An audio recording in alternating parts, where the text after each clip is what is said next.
Gue pasti sering denger kalimat sakti ini. Serie A 90-an itu liga terbaik sepanjang masa. Oke, gue setuju itu fakta.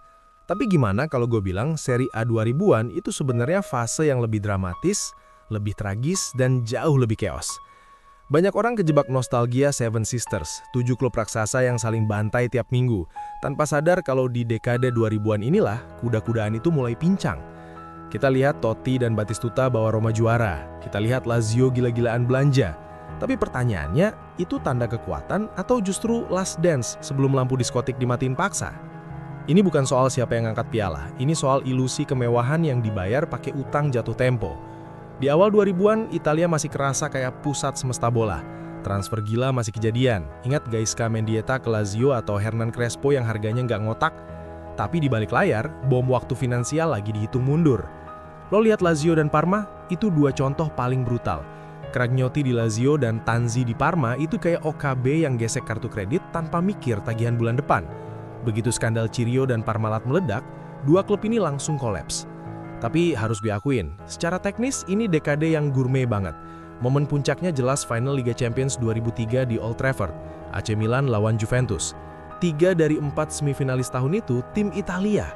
Di atas kertas ini bukti dominasi mutlak, tapi pas main, dunia ngelihat itu sebagai tactical masterclass yang bikin ngantuk.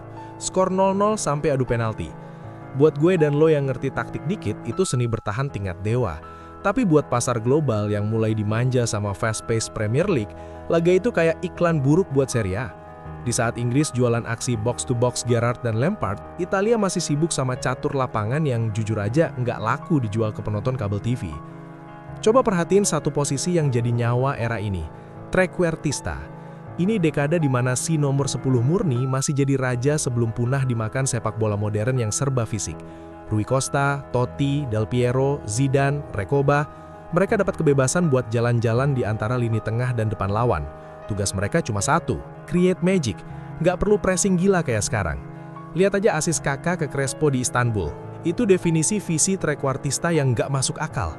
Sayangnya, keindahan ini dimainin di stadion-stadion kayak Del Alpi yang trek larinya segede gaban dan penontonnya sepi.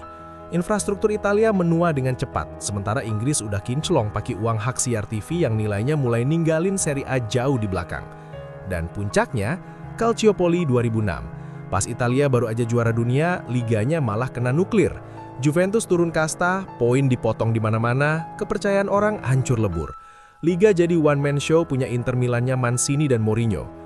Emang sih, treble 2010 itu pencapaian gila. Mourinho meres sisa-sisa kejayaan pemain tua kayak Zanetti, Milito, dan Eto'o sampai tetes terakhir. Tapi itu sebenarnya cuma fata morgana. Treble Inter itu bukan tanda kebangkitan liga, tapi salam perpisahan dari sebuah era di mana tim Italia bisa dominan cuma modal skuad tua, taktik pragmatis, dan hati baja. Setelah malam di Madrid itu, Serie A resmi masuk ke zaman kegelapan dan butuh waktu lama banget buat bangun lagi.